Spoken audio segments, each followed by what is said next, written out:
Idahoans finally have choices when it comes to their mental and behavioral health with the new crisis center in Bonneville County.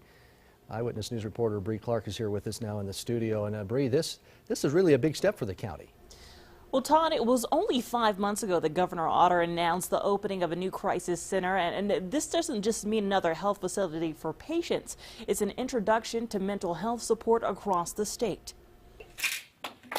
County and state leaders say this is the beginning of new beginnings. It's the first ever behavioral crisis center in the state of Idaho. We can connect everyone who comes in the door with the best resource for them. Resources that are now immediate, that refer counseling or mental diagnosis, weren't always available. When somebody comes in a crisis and they're suicidal, a lot of times they'll have to go up to the emergency room at the hospital, and an officer will have to sit with them for hours, taking him off the street, not getting him back. But the county, as well as the state, has invested in what could set the standard for other centers across the state. Going on past experience in our ability to work successfully in the court system, in other behavioral problems, in juvenile problems, with Idaho Falls, we've had great successes because the community wraps their arms around these ideas of the needs for citizens, and they make them happen. They make them become a reality.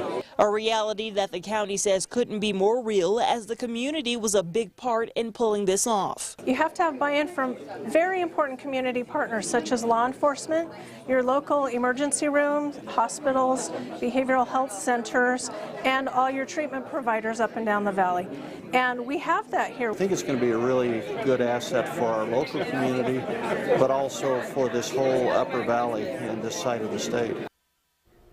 And the center will be managed by Rehabilitative Health Services. It's open 24 hours a day to help anyone struggling with depression, thoughts of suicide, addiction, or mental health issues. Live here in the studio, I'm Bree Clark. All right, Bree, thanks for that. By the way, that center is located off of East Anderson and Holmes.